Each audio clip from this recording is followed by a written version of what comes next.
A frantic end to a Coeur d'Alene fireworks show last night. Police shot a man they say fired a gun within a crowd watching the fireworks display and then aimed that firearm at officers.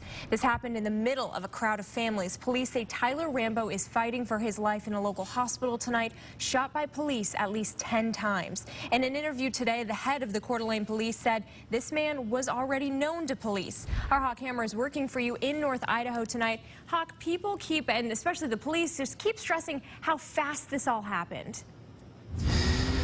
Yeah, Ariana, after reviewing body camera footage, Coeur d'Alene Police Chief Lee White says it all took place in about 30 or so seconds. It started at Independence Point, ended up here in the park. That involved a chase, officers screaming at Rambo to drop his weapon. Then they attempted to tase him. He fired one more time. They returned fire, as you mentioned, striking him upwards of 10 times. It's something we train for, and it's something we hope never happens.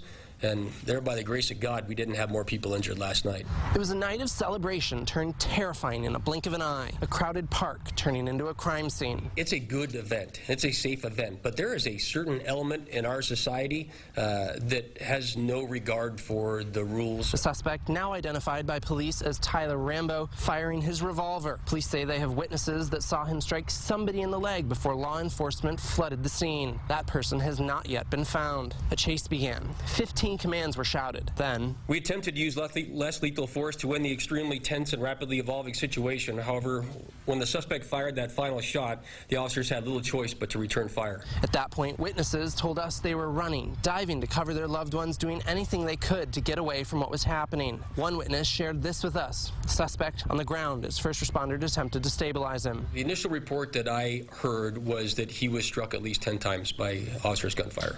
Taken to Kootenai Health, last update, he was in critical condition. Broken down after that chase. The gun was in the process of being leveled horizontally. The decision, he says, has to be made fast. That officers were extremely cognizant not only of the mechanics of shooting their weapon, but also their backdrop. An individual who knows the suspect says it was likely the taser that made the gunfire that last time. It could, but I will also tell you that there is a time delay between the initial attempt to use the taser and then the firing of his handgun.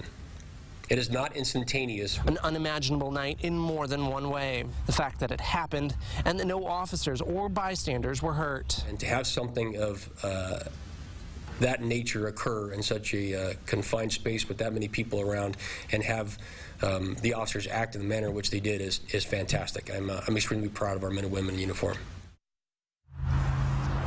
And he says that the 7 officers involved in all of this have been placed on leave. Idaho State Patrol is leading the investigation into all of this. They told me today that they're currently working with prosecutors on charges. Those should be coming out in the coming days. Ariana? Thank you, Hawk. People first learned about this story with a news alert from the KXOY app. You can always stay ahead of the day's news. Just download the app and turn on your notifications to get news on your time throughout the day.